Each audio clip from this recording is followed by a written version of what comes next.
Good evening, class. I chose to do my project on the legal and ethical issues and technology use in K through 12 education.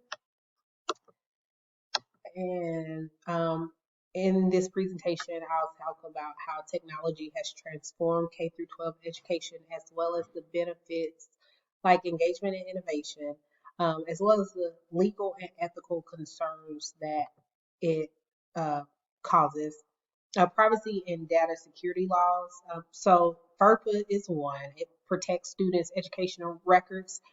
Here at the university, we've just launched an online FERPA for our students to have completed for anyone that they would like to have access to their files. COPA requires parental consent for online data collection for kids under 13.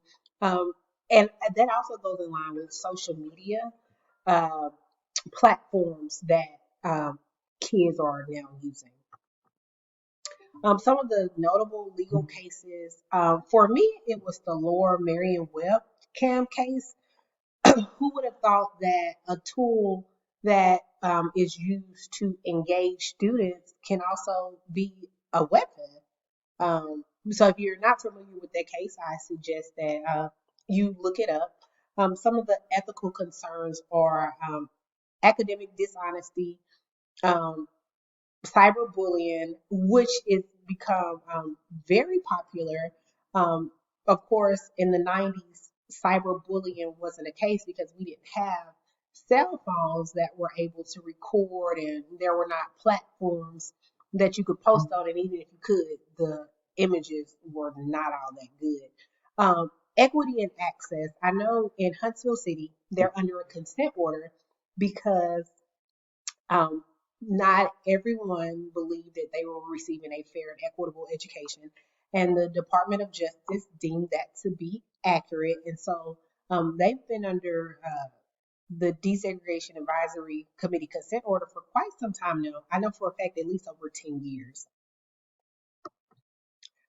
So some policies and best practices are creating acceptable use policies, defining proper tech usage, social media guidelines, um, and for the most part, your platforms like Facebook, Instagram, and Snapchat have those guidelines in place.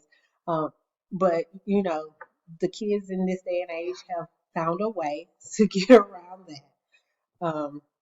So, in conclusion, tech and education equals opportunities plus responsibilities. Excuse me. Continuous updates to policies and training are always needed. So, the policies definitely need to be updated as the century changes. Legal compliance and ethical awareness are essential. If you don't know your rights and responsibilities, you are doomed to fail. So it was fun for me to do this particular project because I do have a passion for K through 12 education. I still have three that are still in middle and high school. So thank you.